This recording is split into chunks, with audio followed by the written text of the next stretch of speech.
কোন ইমানদার বান্দা যদি আল্লাহর কাছে হাত পেতে বলে ইয়া হাইয়ু ইয়া কাইয়ুম, ইয়া হাইয়ু ইয়া কাইয়ুম, সন্তান হয় না এই দোয়া পড়েন। আপনার ব্যবসা বরকত না এই দোয়া পড়েন। আপনার বিপদমুক্ত হায়াত চান এই দোয়া পড়েন। সংসারে অশান্তি, তাবিজ কবচের সমস্যা এই দোয়া পড়েন। নবী করিম সাল্লাল্লাহু আলাইহি সাল্লাম বলেন, কেউ যদি হাইয়ুন কাইয়ুম বলে আল্লাহর কাছে দোয়া করে, আল্লাহ পাক রব্বুল আলামিন ওই বান্দার 2 নামের দোয়ার বরকতে আল্লাহ পাক তার দোয়া কবুল করে নেয়। হযরত আলী রাদিয়াল্লাহু তাআলা আনহু বলেন, আমরা বদরের যুদ্ধে যখন গেলাম, সাহাবা আজমাইনদের একটা ছোট্ট সংখ্যা, বদরের যুদ্ধে আমরা গেলাম। এরপরেও রমজান মাস, রমজানের মধ্যে আমরা যখন বদরের যুদ্ধ করার জন্য গেলাম, প্রস্তুতিও ছিল না। ওদিক দিয়া মক্কাবাসী কাফের বেঈমানরা 1000 আমাদের বিরুদ্ধে জিহাদের জন্য চলে আসলো। আমরা তাদের বিরুদ্ধে লড়াই করব এমন কোনো তরবারিও নাই, আমাদের কাছে ঘোড়াও নাই, আমাদের কাছে অস্ত্র শস্ত্রও নাই। এই হালতের মধ্যে আমরা কি করব পেরেশান। আমি আমার পয়গম্বরের তাঁবুর ভিতরে আসলাম। আল্লাহ নবী সাল্লাল্লাহু আলাইহি ওয়াসাল্লামকে দেখলাম পয়গম্বর তাঁবুর ভিতরে সিজদার মধ্যে পড়ে পড়ে দোয়া করে ইয়া হাইয়ু ইয়া কাইয়ুম। আমি আবার যুদ্ধের ময়দানে চলে গেলাম, আবার পয়গম্বরের কাছে এসে দেখলাম আমার নবী দোয়া করে ইয়া হাইয়ু ইয়া কাইয়ুম। আল্লাহ নবী এই দোয়াটা করে করে আমার মাওলার কাছে চায়। আলী রাদিয়াল্লাহু তাআলা আনহু বলেন, আমি বারবার আমার পয়গম্বরের কাছে আসলাম যুদ্ধের ময়দানের অবস্থা বর্ণনার জন্য। আল্লাহর নবী সাল্লাল্লাহু আলাইহি ওয়াসাল্লামকে আমি এই দোয়াটাই পড়তে দেখলাম। নবী সিজদায় পড়ে পড়ে এই দোয়া করে আল্লাহর দরবারে কান্নাকাটি করে। এ মুসলমান নবীর উম্মতের দল, আল্লাহ পাক রব্বুল আলামিনের পয়গম্বর যখন এই দোয়া পাঠ করে, আলী বলেন আমি আবার যুদ্ধের ময়দানে চলে গেলাম। আমি এবার জিহাদের ময়দানে লড়াই করার জন্য যখন বের হয়ে গেলাম, সাহাবা আজমাইনদেরকে যুদ্ধের ময়দানে দেখলাম। এক একজন সাহাবা একরাম রোজা রাখা অবস্থায় এরপরও কেমন শক্তিশালীর সঙ্গে জিহাদ করে যাচ্ছে। আমার কাছে মনে হলো আল্লাহ পাক রব্বুল আলামিন মনে হয় এখন আসমান থেকে গাইবী খাজানা দিয়া আসমানের ফেরেশতাদেরকে সাদা পোশাকে যুদ্ধের ময়দানে পাঠিয়ে দিয়েছে। আল্লাহ পাক রব্বুল আলামিন বদরের যুদ্ধে সাহাবা একরামদের সঙ্গে, যুদ্ধের ময়দানে সাহাবা একরামদের সঙ্গে আল্লাহর ফেরেশতাদেরকে পাঠায় দেয়। আল্লাহ পাক বলেন লাকাদ নাসরাকুমুল্লাহু বিবাদরি ওয়া আনতুম আদিল্লা। আল্লাহ পাক রব্বুল আলামিন বলেন বদরের যুদ্ধে তোমরা ছিলা দুর্বল, আমি আল্লাহ পাক রব্বুল আলামিন বদরের যুদ্ধে তোমাদেরকে আমি আল্লাহ নিজের কুদরতি ভাবে তোমাদেরকে সাহায্য করলাম। তার মানে ছাগলের চাইতেও এদেশের মানুষের দাম কম। কথা বলেন ঠিক কিনা?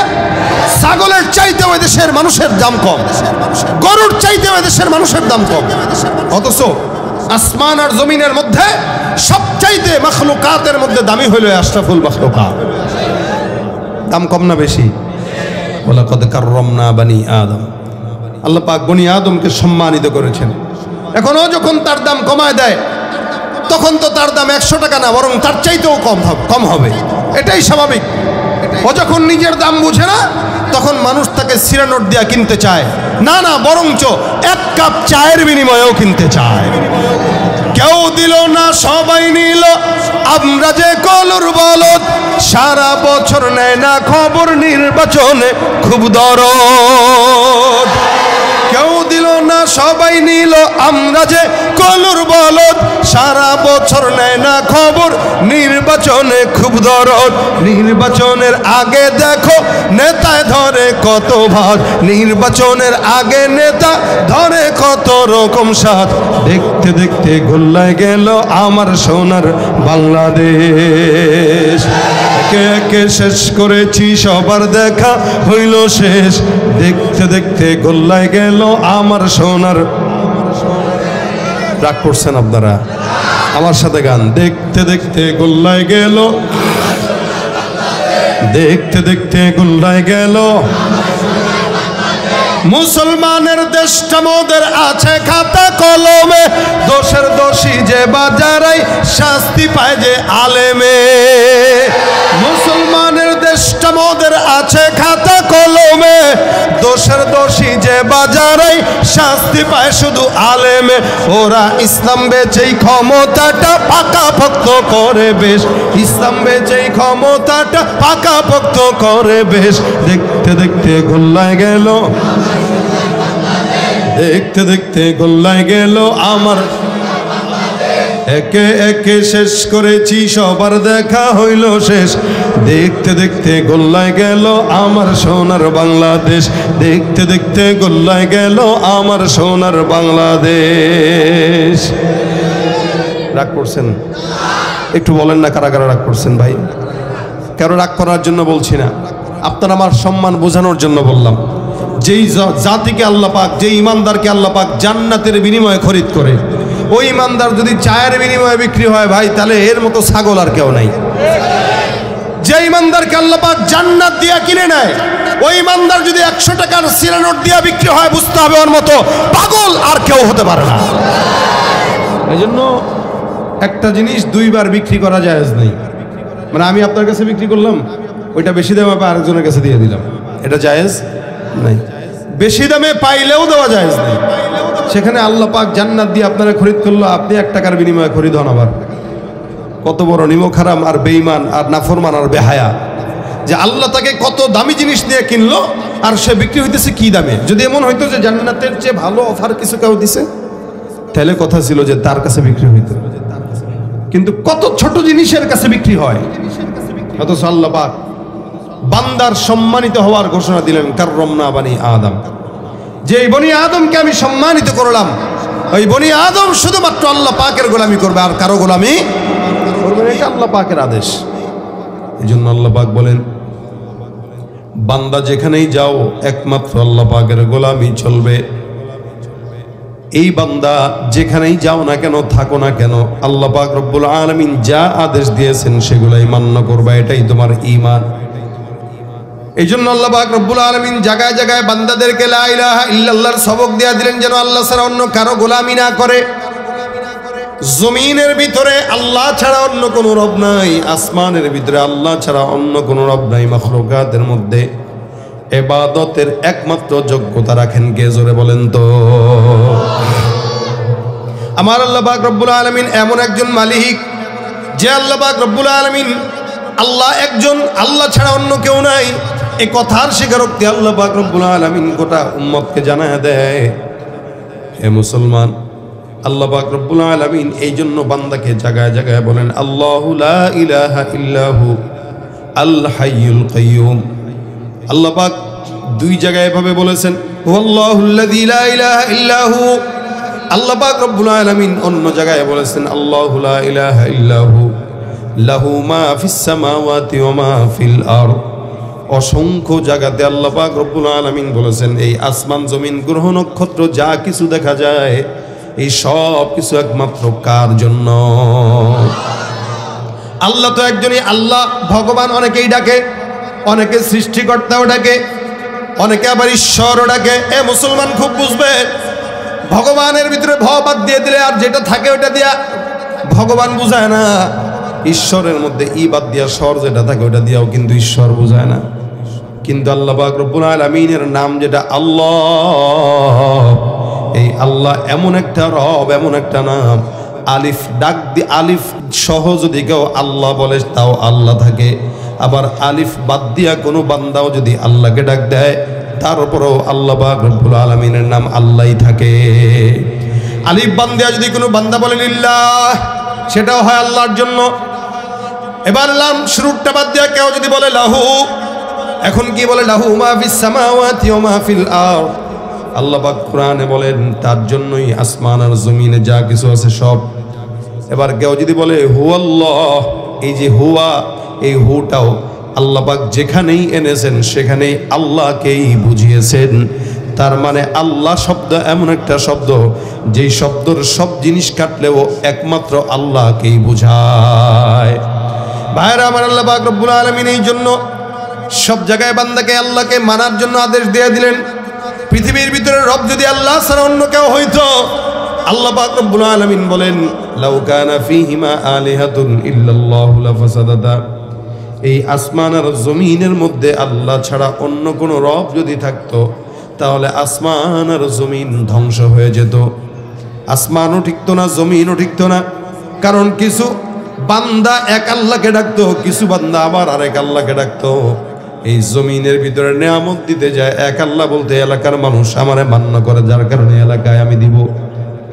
আবার আরেক আল্লাহ বলতো না না, এই এলাকার মানুষগুলো আমার সঙ্গে ভালো সম্পর্ক রাখে না, যার কারণে এই এলাকায় দেওয়া যাবে না। আল্লাহ পাক বলেন লাউ কানা ফীহিমা আলিহাতুন ইল্লাল্লাহু লাফাসাদাতা। আমার আল্লাহ ছাড়া অন্য কোনো ইলাহ যদি এই দুনিয়ার মধ্যে থাকতো, আল্লাহ পাক বলেন আসমান জমিন ধ্বংস হয়ে যেত।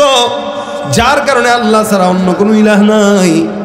এই কারণে আল্লাহ পাক রব্বুল আলামিন আমি যে আয়াতে কারিমা তেলাওয়াত করেছি, এই আয়াতের ভিতরে আল্লাহ পাক রব্বুল আলামিন যে একজন, এই সবকটাই আল্লাহ পাক দিয়েছেন। আল্লাহ বলেন আল্লাহু লা ইলাহা ইল্লা হুয়াল হাইয়ুল কাইয়্যুম। আল্লাহ রাসূল সাল্লাল্লাহু আলাইহি ওয়াসাল্লাম একবার উবাই ইবনে কাব রাদিয়াল্লাহু তাআলা আনহুকে ডাক দিয়ে বলেন, এ উবাই ইবনে কাব, তুমি বলো কোরআনের সূরা ফাতিহা থেকে নিয়ে নাস পর্যন্ত এমন কোন আয়াত আছে যে আয়াতটা আল্লাহর কাছে সবচেয়ে দামি, কোরআনের মধ্যে সবচেয়ে দামি? সাহাবা আজমাইনদের একটা মেজাজ ছিল, কোনো আল্লাহর নবী যদি তাদের কাছে কোনো কিছু জানতে চাইতেন, সাহাবা একরাম এক বাক্যে বলে দিতেন আল্লাহ আল্লাহ রাসূল ভালো জানে। এবার উবাই ইবনে কাব একই কথা বলে দিলেন, আল্লাহ আল্লাহর নবী ভালো জানে। আল্লাহ নবী সাল্লাল্লাহু আলাইহি ওয়াসাল্লাম বলেন, এ উবাই ইবনে কাব, আমি জানি আল্লাহ ভালো জানে, কিন্তু আমি তোমার কাছে জিজ্ঞাসা করলাম তোমার ফিকির কি, তুমি আমাকে বর্ণনা করে শোনায় দাও। উবাই ইবনে কাব ডাক দিয়া বলেন, আমার কাছে মনে হয়, আমার ইলমের মধ্যে মনে হয় কোরআনের ফাতিহা থেকে নিয়ে নাস পর্যন্ত যত আয়াত আছে সব আয়াতের মধ্যে সবচাইতে উত্তম আয়াতটাই হলো আয়াতুল কুরসি। সুবহানাল্লাহ। আমি যে আয়াতটা কারিমা আপনাদের সামনে তেলাওয়াত করলাম, এই আয়াতের নাম হলো আয়াতুল কুরসি। উবাই ইবনে কাব বলেন আল্লাহর কোরআনের মধ্যে সবচাইতে দামি আয়াত আয়াতুল কুরসি, এর চেয়ে দামি আর অন্য কোনো আয়াত নাই, এটাই সবচাইতে দামি আয়াত। আল্লাহ রাসূল সাল্লাল্লাহু আলাইহি ওয়াসাল্লাম বলেন কোরআনের মধ্যে সবচাইতে চূড়া হলো সূরাতুল বাকারা। একটা পাহাড়ের মধ্যেও চূড়া থাকে, পাহাড়ের চতুর্দিক দিয়ে পাহাড় একটু উঁচু করতে করতে একদম উঁচা জায়গায় চলে যায়। নবী বলেন কোরআনের সবচাইতে চূড়া হলো সূরাতুল বাকারা, আর সূরাতুল বাকারার সর্বোচ্চ চূড়াটাই হলো আয়াতুল কুরসি। আয়াতুল কুরসি সূরা বাকারার সবচাইতে উপরের চূড়া, আর সূরা বাকারা পুরা কোরআনের সবচেয়ে উঁচু চূড়া। নবী কারীম অন্য হাদিসে বলেন আয়াতুল কুরসিটার এত দাম, আল্লাহ পাক রব্বুল আলামিন তাকে কেমন ফজিলতপূর্ণ বানাইলেন শুনেন। আল্লাহ রাসূল সাল্লাল্লাহু আলাইহি ওয়াসাল্লাম বলেন আয়াতুল কুরসির একটা জিহ্বা আছে, দুইটা ঠোঁট আছে। সুবহানাল্লাহ। আয়াতুল কুরসির দুইটা ঠোঁট আর একটা জিহ্বা আছে। নবী বলেন আয়াতুল কুরসি তার ঠোঁট দিয়া, তার জিহ্বা দিয়া প্রতিনিয়ত আল্লাহ পাকের গুণগান গাইতেই থাকে। সুবহানাল্লাহ। কার গুণগান গায়? আয়াতুল কুরসি পর্যন্ত আল্লাহর গুণগান গায়, আর আমরা গাই নেতাদের গুণগান। ভাইরা আমার, আল্লাহ পাক রব্বুল আলামিন এই কারণে আয়াতুল কুরসিকে দামি বানায় দিলেন। এটা অনেক ফজিলতপূর্ণ আয়াত। রাসূল করিম সাল্লাল্লাহু আলাইহি ওয়াসাল্লাম বলেন আয়াতুল কুরসি যদি কোনো বান্দা পাঠ করে, আল্লাহ পাক রব্বুল আলামিন ওই বান্দাকে সকল প্রকার যাবতীয় বিপদ আপদ মুসিবত শয়তানের ওয়াসওয়াসা থেকে আল্লাহ পাক তাকে নিজের জিম্মায় হেফাজত করবেন। সুবহানাল্লাহ। নিজ জিম্মায় আল্লাহ হেফাজত করবেন যদি কোনো ইমানদার বান্দা আয়াতুল কুরসি সবসময় পাঠ করে। এই আয়াতুল কুরসির ভিতরে অনেক দাম, এই কারণে অন্যতম রাসূলুল্লাহ হাদিসে বলেন এটা ইসমে আজম। অনেক মুফাসসিরিন ইকরাম বলেন এটা ইসমে আজম, এটা এমন দামি আয়াত, এই আয়াতটা পাঠ করে করে দুনিয়ার অনেক বান্দারা অনেক বড় বিপদ থেকে হেফাজত হয়েছে। এই মুসলমান, এই কারণে আল্লাহ পাক রব্বুল আলামিন বলছেন আয়াতুল কুরসি বান্দা এটা কোরআনের মধ্যে সবচেয়ে দামি। রাসূল বলেন সবচেয়ে দামি। আল্লাহ রাসূল সাল্লাল্লাহু আলাইহি সাল্লাম বলেন দেখো বান্দা, আয়াতুল কুরসি দামি হবে না কেন? এই যে দেখেন শুরুতে আল্লাহ পাক তার পরিচয় তুলে ধরেছেন লা ইলাহা ইল্লাহু আল হাইয়ুল কাইয়্যুম। রাসূল সাল্লাল্লাহু আলাইহি সাল্লাম বলেন কোন ইমানদার বান্দা হাইয়ুল কাইয়্যুম নাম দুইটা দিয়া যদি আল্লাহর কাছে চায়, আমার আল্লাহ ওই বান্দার এই দুইটা নামের বরকতে যত চাওয়া আছে সব চাওয়া পূরণ করে দিবেন। সুবহানাল্লাহ। কোন ইমানদার বান্দা যদি আল্লাহর কাছে হাত পেতে বলে ইয়া হাইয়্যু ইয়া কাইয়্যুম, ইয়া হাইয়্যু ইয়া কাইয়্যুম, সন্তান হয় না এই দোয়া পড়েন। আপনার ব্যবসায় বরকত নাই এই দোয়া পড়েন। আপনার বিপদমুক্ত হায়াত চান এই দোয়া পড়েন। সংসারে অশান্তি, তাবিজ কবচের সমস্যা এই দোয়া পড়েন।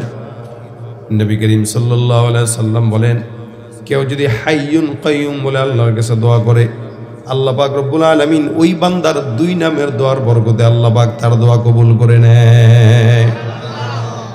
হযরত আলী রাদিয়াল্লাহু তাআলা আনহু বলেন, আমরা বদরের যুদ্ধে যখন গেলাম, সাহাবা আজমাইনদের একটা ছোট্ট সংখ্যা বদরের যুদ্ধে আমরা গেলাম।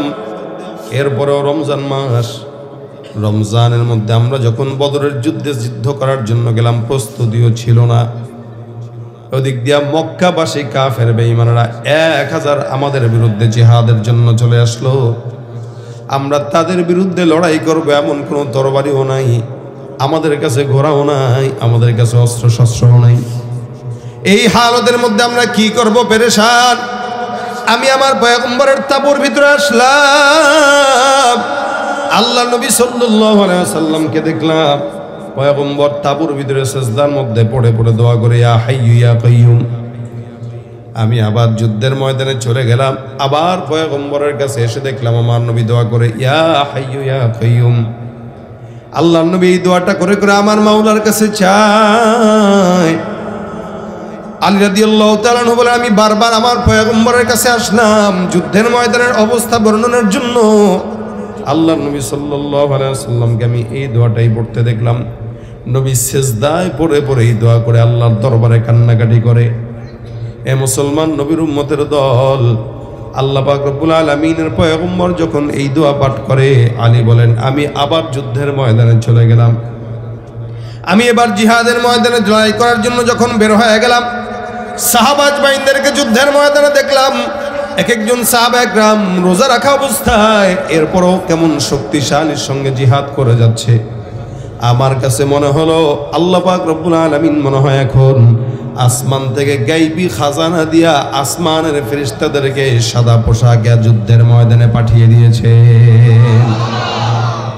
আল্লাহ পাক রব্বুল আলামিন বদরের যুদ্ধে সাহাবা একরামদের সঙ্গে, যুদ্ধের ময়দানে সাহাবা একরামদের সঙ্গে আল্লাহর ফেরেশতাদেরকে পাঠায় দেয়। আল্লাহ পাক বলেন লাকাদ নাসরাকুমুল্লাহু বিবাদরি ওয়া আনতুম আদিল্লা।